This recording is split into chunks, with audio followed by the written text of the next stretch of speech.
Alors bonjour à tous et merci d'être là avec nous ce matin. Et je voulais vous raconter quelque chose. Hier, je suis allée faire mon vaccin Covid à OSL. Et en fait, c'est assez marrant parce qu'on se fait vacciner, on est dans des box, il y a 20 box. Donc chacun à son tour, on rentre, on nous pose quelques questions, on nous vaccine. Et puis on nous fait aller dans la grande salle derrière, et il y a des zones, rouge, bleu, vert, et on vous dit, vous devez vous asseoir là pendant 30 minutes. Et on est tous avec distance, 2 mètres entre chacun, on est assis sur une petite chaise, dans cette immense salle, et je me suis dit, mais qu'est-ce que j'ai fait pendant 30 minutes? J'ai un peu regardé autour de moi, et il y avait plein de personnages. Il y avait Marie Curie, on racontait un peu sa vie. Il y avait Virginia Anderson, donc pour ceux qui ne connaissent pas, c'est celle qui a créé les soins infirmiers. Et il y avait plein d'autres personnages, je ne les ai pas tous retenus. Mais c'était un hall où on mettait à l'honneur des gens, où on les mettait sur un piédestal. Et pendant 30 minutes, on est assis là, à regarder, et à se dire... on lit un peu ces personnages qui ont fait avancer la médecine. Et je me suis dit, mais qu'est-ce que je suis bête. J'aurais dû profiter de ce temps pour parler de Dieu.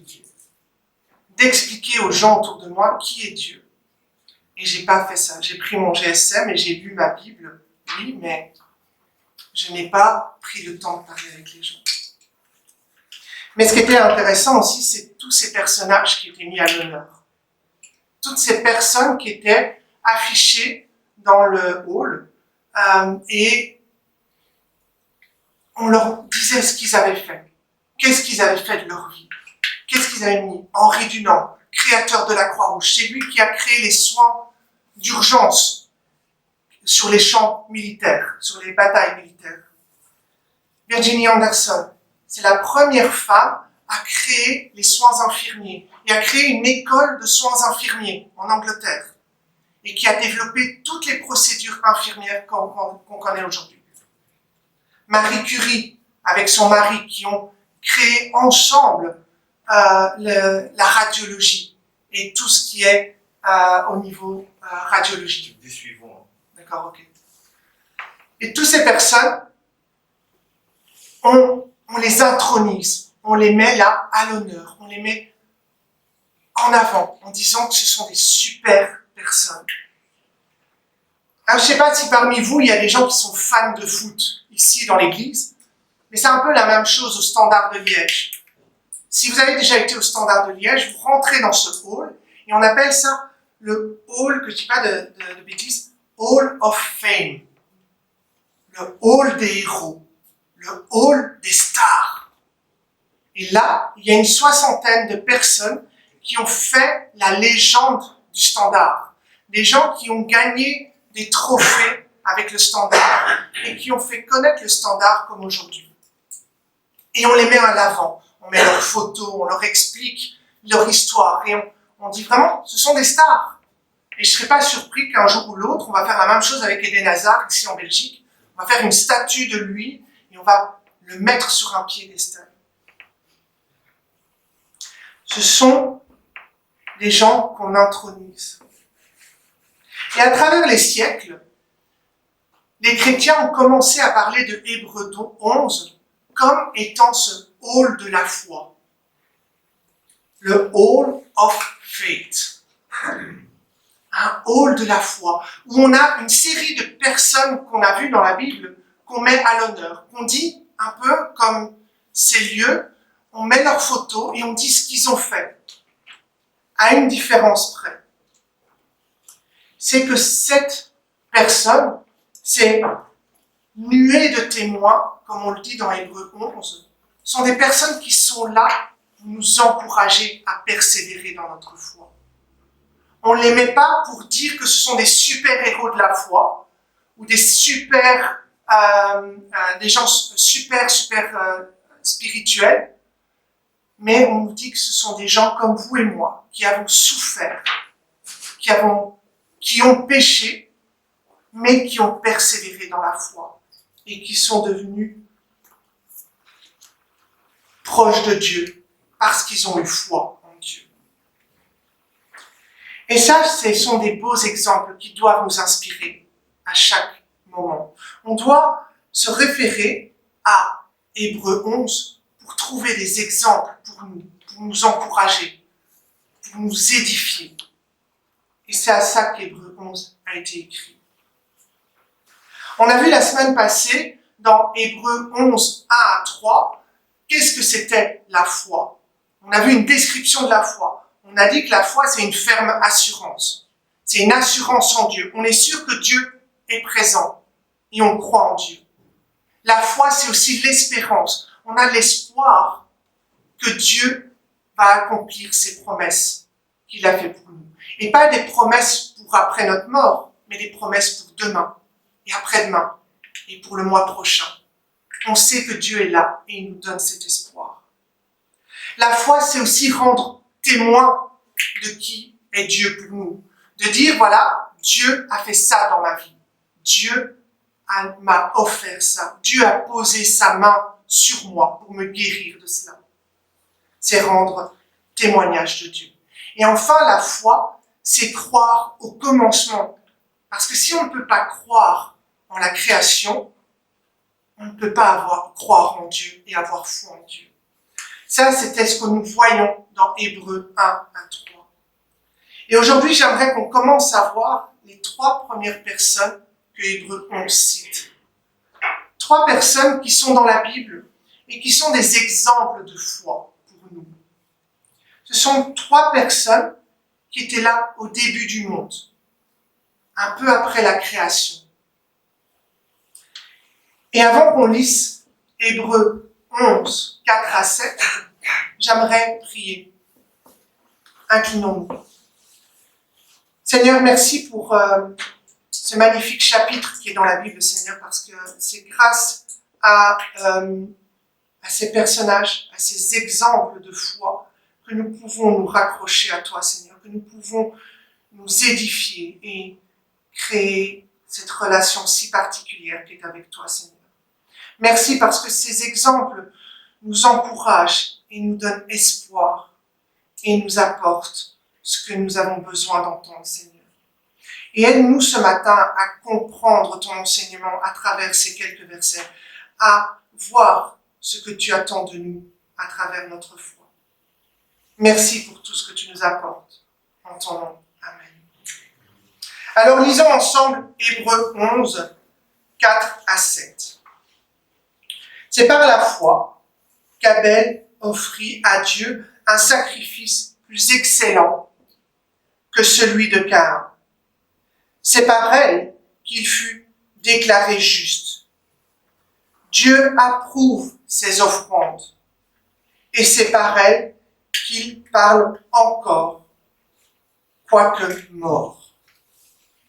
C'est par la foi que Enoch fut enlevé pour qu'il ne vive point la mort, qu'il ne parut plus parce que Dieu l'avait enlevé. Car avant son enlèvement, il avait reçu le témoignage qu'il était agréable à Dieu. Or, sans la foi, il est impossible de lui être agréable. Car il faut que celui qui s'approche de Dieu croit que Dieu existe et qu'il est la rémunération de ceux qui le cherchent. C'est par la foi que Noé, divinement averti des choses que l'on ne voyait pas encore, et saisi d'une crainte respectueuse, construit un arche pour sauver sa famille. C'est par elle qu'il condamna le monde et devint héritier de la justice qui s'obtient par la foi.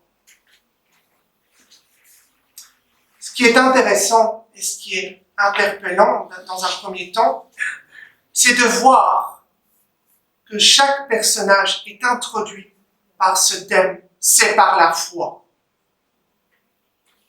C'est par la foi que Enoch fut enlevé. C'est par la foi que Noé fut divinement averti. Et mon espoir à moi, mon désir à moi, c'est qu'un jour Dieu dise, c'est par la foi, Christophe, que tu sois sauvé. C'est par la foi que vous tous, vous soyez sauvés. C'est mon désir et c'est ce que j'aspire. Et c'est interpellant de voir cela. Alors, voyons le premier point. Abel obéissait dans l'adoration de la foi. Par la foi. C'est notre premier point. On voit ça dans Hébreux 11. 4. C'est par la foi qu'Abel offrit à Dieu un sacrifice plus excellent que celui de Caïn. C'est par elle qu'il fut déclaré juste, Dieu approuvant ses offrandes. Et c'est par elle qu'il parle encore, quoique mort. Si on regarde dans Genèse 4, nous voyons Caïn et Abel. Ce sont les premiers enfants nés sur terre, les premiers enfants d'Adam et Ève. Et ils sont tous les deux un rôle. Le premier, il est agriculteur. Il travaille dans les champs. Il travaille la terre. Et le second, il est berger. Berger, ça vous rappelle rien? Nous avons eu un autre berger qui est venu par après. Et à un moment donné, ils savent qu'ils doivent faire des offrandes à Dieu. Ils sont au courant. Ils le savent. Et on peut supposer, dans la manière dont Jésus répond, la manière dont Dieu, répond dans Genèse 4, verset 7. Non, j'ai pas mis Oswald, désolé. La manière dont il répond, on sait que Dieu a donné des ordonnances sur cette offrande. Il a demandé des sacrifices, pas n'importe comment, des sacrifices de sang. C'est pas marqué implicitement, mais on le sait. Pourquoi? Parce qu'après, Dieu dit, j'accepte le sacrifice d'Abel, qui est un sacrifice de sang. Il a sacrifié un agneau premier-né. Mais il n'accepte pas l'offrande de Caïn, qui sont des fruits et des légumes. Pourtant, c'est pas quelque chose d'anodin. Caïn a travaillé pour avoir ses fruits et légumes. Caïn a labouré les champs. Il a transpiré. Il est allé tous les jours au champ pour arroser la terre, pour espérer que cela pousse et qu'il y ait un fruit de ce qui pousse. Et il a donné cela. Mais Dieu n'a pas accepté. Dieu, ce qu'il veut, c'est un sacrifice de sang. Et Caïn n'a pas obéi. Par contre, Abel a obéi dans son adoration. Il a compris ce que Dieu voulait pour lui. Et il a offert, notre premier point, il a offert un agneau par foi. Il a cru en Dieu et parfois il fait ce sacrifice que Dieu a demandé. Et ça nous fait comprendre quelque chose. Ça nous fait comprendre que Dieu nous demande des choses. Que Dieu nous demande de lui obéir. Et de ne pas en faire à notre tête, d'en faire comme on veut. Comme Caïn. Si Dieu nous demande de nous incliner dans la prière, nous devons nous incliner dans la prière. Et pas lire juste la Bible. Si Dieu nous demande de l'adorer d'une certaine manière, en le remerciant, en le reconnaissant de tout ce qu'il fait pour nous, ce n'est pas en l'adorant juste en dessinant quelque chose de bien ou en l'adorant d'une autre manière. Dieu nous demande clairement de l'adorer d'une certaine manière.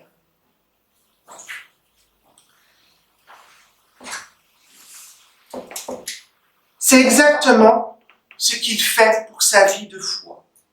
C'est prendre Dieu au mot et obéir à ce qu'il a demandé de faire.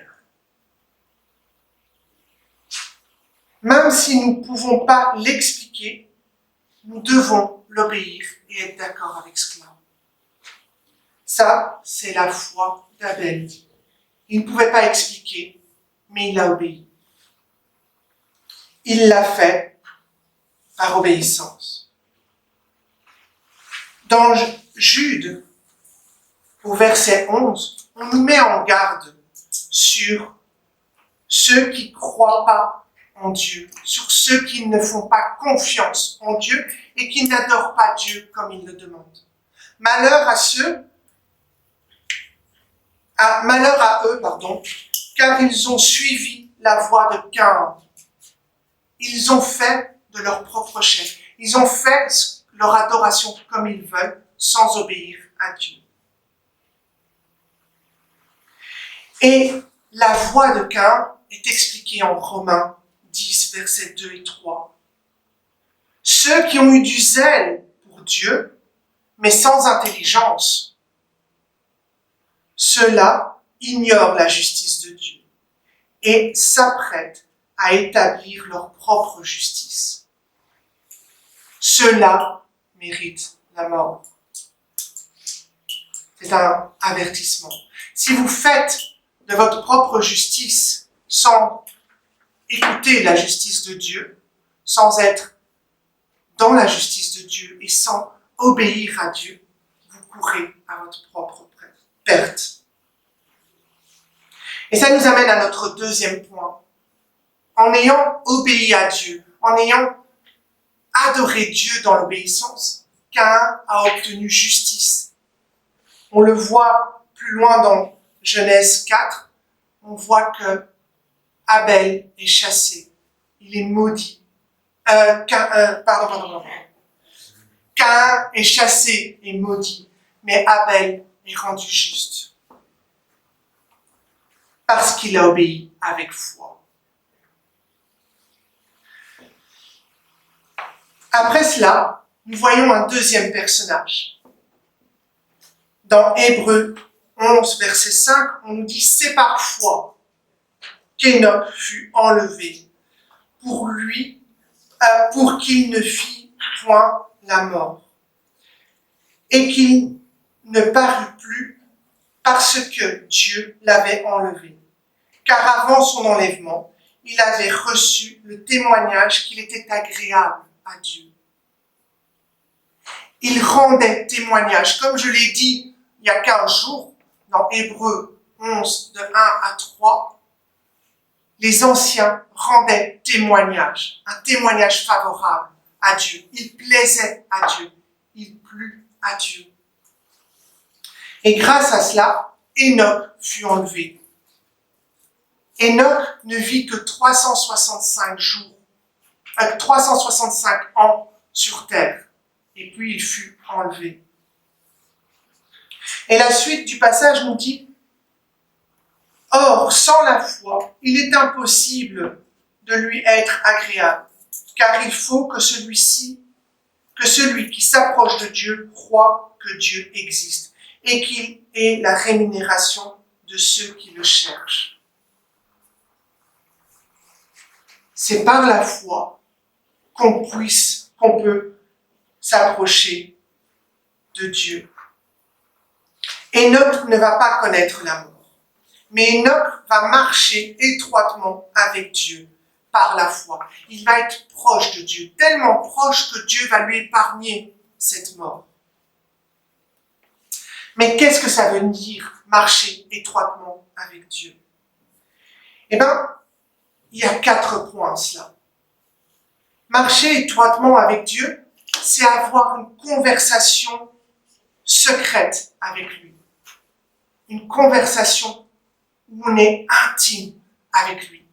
Quand je vais, au temps où on pouvait aller au restaurant, quand je vais au restaurant avec un ami et qu'on est juste à 2 à table et qu'on parle entre nous deux, on n'entend pas ce qui se passe autour de nous. On est concentré sur notre ami. On écoute ce qu'il dit. Et quand je téléphone à un ami pour lui dire quelque chose qui est important pour moi, et que je lui dis, écoute, garde ça pour toi, c'est intime. C'est quelque chose de proche. Vous avez déjà remarqué dans la rue, quand les gens marchent, quand les couples marchent ensemble, ils ont une démarche intime. Ils sont côte à côte.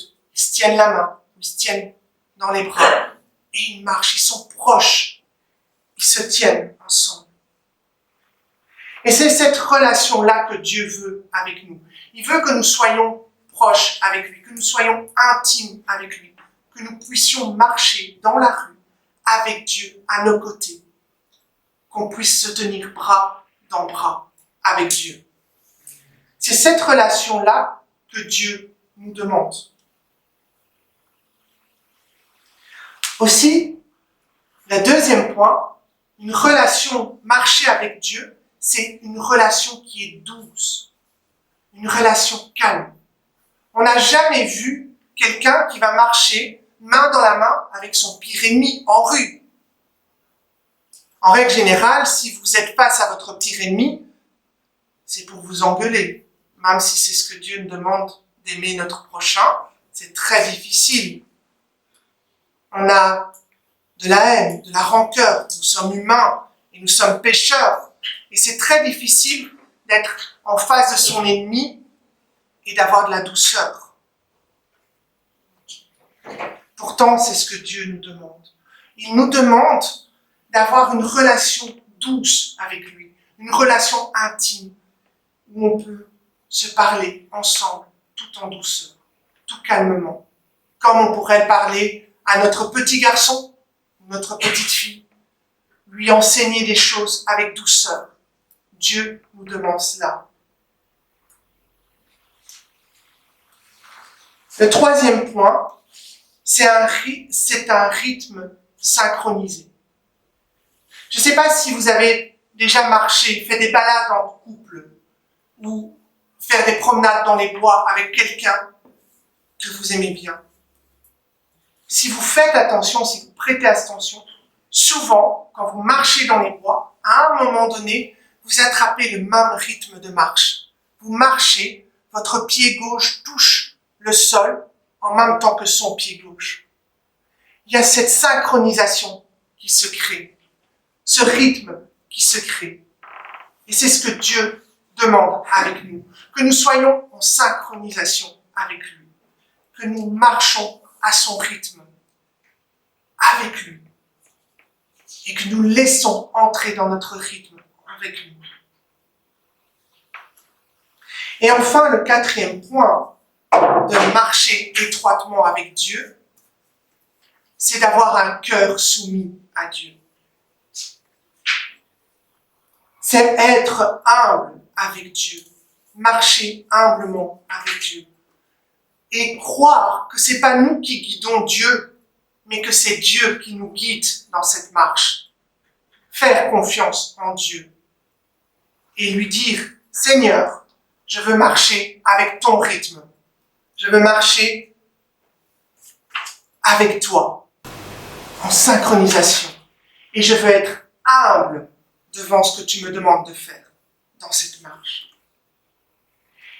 Et cela, c'est ce que Dieu attend de nous dans cette marche étroite avec lui. Que nous soyons en relation intime avec lui, dans une relation de douceur, en synchronisation avec lui, et que nous soyons soumis à lui. Et c'est ce que Enoch avait comme vie. La Bible ne dit pas grand-chose, si ce n'est qu'il a plu énormément à Dieu. Et ça, le point B, il plut énormément à Dieu, parce qu'il avait ces 4 points dans cette marche étroite avec Dieu. Et il plut tellement à Dieu que Dieu l'enleva. Il ne connaît pas la mort, mais il le retira. C'est le seul exemple que nous avons dans la Bible, d'enlèvement. Sauf-erreur, c'est le seul. Hein? Il y en a un deuxième, il y a Élie, ouais, c'est ça que je... Ce sont les 2 seules personnes. Parce qu'ils avaient une vie exemplaire. Ils étaient proches de Dieu. Et étroits. Une relation étroite avec Dieu. Est-ce que nous vivons une vie qui plaît à Dieu? Est-ce que nous avons cette vie qui marche étroitement avec Dieu? C'est intéressant de savoir cela et de se rendre compte de cela. Est-ce que je fais l'effort de marcher avec Dieu, avec un cœur soumis et humble? Pourtant, c'est grâce à ça que Enoch fut enlevé, parce qu'il a obéi à Dieu et il était humble avec Dieu. Il était intime avec Dieu.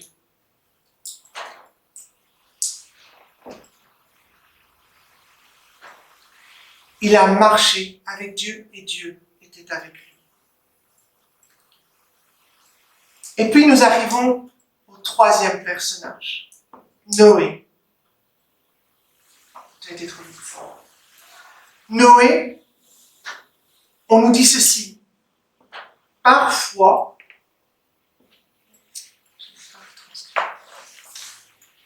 c'est par la foi que Noé, divinement averti des choses qu'il ne voyait pas encore, et saisi d'une crainte respectueuse, construit un arche pour sauver sa famille. C'est par elle qu'il condamna le monde, et devint héritier de la justice qui s'obtient par la foi. Noé travaillait sans relâche par foi. Noé avait confiance en Dieu. Il avait foi en Dieu et savait que les choses que Dieu lui avait dit allaient arriver. Mais avez-vous déjà pensé comment les gens autour de lui regardaient Noé? Comment est-ce que les gens pouvaient penser de Noé? Est-ce qu'ils ne pensaient pas que Noé était un peu schizophrène, un peu fou? Noé, tu es en plein milieu du désert et tu commences à construire une arche, parce que tu dis qu'il va y avoir un déluge, parce que tu dis que Dieu va détruire le monde à travers un déluge. On a dû le traiter de fou. On a dû lui dire, si un hôpital psychiatrique existerait, on te mettrait dedans. Mais Noé n'écoute pas ce que les gens disent. Noé a confiance. Il sait que ce que Dieu dit va se produire. Et il va travailler pendant des jours, des mois, des années. On ne sait pas pendant combien de temps, mais pendant des années, il va faire cette arche. Parce que faire un arche de cette grandeur-là, lui seul avec ses enfants, et sans engin comme nous avons aujourd'hui, ça a dû prendre des années. Des années et des années. Plus de 120 ans. Et pendant ces 120 ans, il a fait confiance en Dieu. Dieu lui a dit une fois, et il a obéi. Il l'a fait. Il a travaillé non-stop en ayant confiance en Dieu, en sachant qu'un jour ça arriverait. Est-ce que nous sommes comme cela? Est-ce que nous faisons confiance à Dieu au point de lui obéir sans voir? Est-ce que nous faisons confiance à Dieu au point de travailler sans relâche en se disant « Je sais que ça va arriver, mais je travaille pour ma foi. » Un prédicateur écossais disait « Le déluge était loin et était pourtant plus réel pour Noé que ce qui lui entourait. » Pour Noé, le déluge était plus réel que la vie qui était autour de lui. Pour Noé, ce déluge qu'on voyait, qu'il avait entendu parler, avait plus d'importance que toute la vie qui était autour de lui. Et il travaillait parce qu'il savait que ça allait arriver. Et c'est par foi que Noé fut sauvé de ce déluge, lui et sa famille. C'est par foi qu'ils sont épargnés de la mort.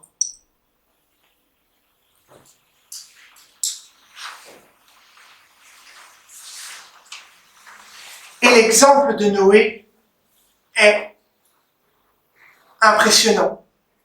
On entend parfois des gens dire « Oh, Dieu n'est plus avec moi. Dieu m'a parlé au début de ma conversion, Dieu m'a dit des choses au début de ma conversion, mais maintenant je ne l'entends plus. Il n'est plus avec moi. Dieu m'a abandonné. » Et on pourrait penser que Noé aurait pu croire cela. Noé aurait peut-être, ce n'est pas précisé, mais Noé aurait peut-être entendu parler de ce déluge 120 ans plus tôt que le déluge. Et il aurait pu avoir des moments où il dit « Je suis tellement harcelé, tellement moqué des gens et que ça n'arrive pas, que je vais abandonner. » Mais non. Noé s'accroche et il continue. C'est ce que nous devons faire dans notre foi, dans notre vie de tous les jours. Ce n'est pas parce que Dieu ne parle plus qu'il n'est plus là. Dieu est présent et il agit dans nos vies. Et nous devons le voir, apprendre à le voir. Et à s'accrocher à cela pour que nous puissions persévérer dans notre foi. Alors mes amis, aujourd'hui, ce hall de foi qui est Hébreux 11 nous a montré que par la foi, Abel a adoré Dieu et que cette adoration a été acceptée par Dieu. Par la foi, Enoch a marché étroitement avec Dieu. Il était simplement avec Dieu, en toute simplicité. Et il a été enlevé par Dieu. Que par la foi, Noé a travaillé sans relâche. Il n'a pas eu peur de quoi que ce soit. Il avait confiance en Dieu. Et Dieu a sauvé lui et sa famille. Alors, qu'est-ce que nous attendons, nous, d'avoir foi en Dieu? Pourquoi est-on-nous si sceptiques? Pourquoi n'avons-nous pas cette foi en Dieu que Dieu demande?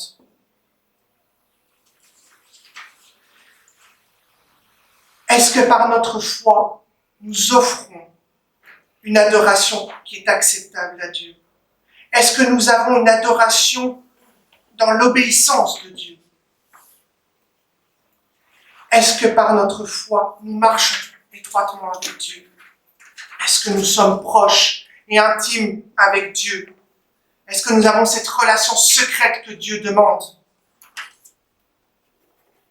Est-ce que par la foi, nous continuons à travailler dans l'œuvre du Christ? Est-ce que nous sommes constamment occupés à penser, à travailler dans l'œuvre du Christ? Ou comme moi hier, j'avais peur de prêcher l'évangile devant les gens et je me suis tue. Comment sommes-nous? Si ma foi était ferme, j'aurais pas dû avoir peur comme je l'ai fait hier. Et je m'en excuse auprès de Dieu. Mais j'avais peur du qu'en dira-t-on, de ce que les autres disent de moi. Si ma foi était plus forte que cela, j'aurais pas eu peur. J'aurais pu le faire, sans hésitation. Où en sommes-nous dans notre foi aujourd'hui? Alors, avant qu'on se quitte, j'aimerais rappeler quelques annonces. N'oublions pas le mercredi soir, l'étude biblique ici à l'église. On peut se réunir à 15 personnes, donc je vous encourage à venir. Je sais que c'est tentant sur WhatsApp, et moi le premier, c'est plus facile quand je rentre du travail de suivre par WhatsApp, mais je pense que ce serait bien que les gens qui peuvent se déplacer viennent et laissent la possibilité aux gens, parce que WhatsApp c'est limité à 8 personnes, aux gens qui ne savent pas se déplacer, de suivre par WhatsApp. Ce serait vraiment bien, et je vais essayer de faire l'effort moi le premier. Deuxième annonce, c'est le samedi à 11h, avec Osvaldo et Iris, l'étude biblique et puis évangélisation. Si vous avez des renseignements, si vous voulez savoir comment cela se déroule, n'hésitez pas d'aller les trouver et de leur poser des questions de comment ils font, comment ils se réunissent et dans quoi ils étudient, quels livres ils étudient. Et puis, j'aimerais vous encourager à avoir la foi, et par la foi, de donner à l'Église, parce que le Seigneur nous demande de donner des offrandes, une dîme. Donnez ce que vous savez et ce que le Seigneur vous met sur le cœur. N'hésitez pas à le faire, soit par la caisse qui est derrière, ou bien par le numéro de compte en banque qui va s'afficher. Et pensons à ce que le pasteur a partagé la semaine passée, que notre désir serait de soutenir plus le couple missionnaire au Canada. Si tout le monde est d'accord, nous devons avoir cette foi en Seigneur, et foi que le Seigneur va subvenir à nos besoins afin que nous puissions augmenter notre don à ces missionnaires. Donc je vous encourage à prier pour cela durant toute cette semaine et à donner plus si vous avez à cœur cela. Je vais demander au pasteur de prier avant de nous laisser y aller. Éternel, que ton visage de gloire repose sur nous, que tu nous accompagnes dans tout ce que nous allons faire cette semaine. Et je te prie aussi pour que tu nous aides à contrôler nos pensées de façon à ce qu'elles soient saines et que nous puissions avoir la foi de façon à vivre pareil, en laissant Jésus-Christ nous animer par la puissance de son esprit. Rappelle-nous tout ce que tu nous as prescrit dans ta parole et bénis chacun d'entre nous. Merci Seigneur que ta main est sur nous et que ton nom est glorifié dans nos vies. Qu'à toi soit la gloire, la puissance et l'honneur au siècle des siècles. Amen. Bon dimanche à tous. Merci.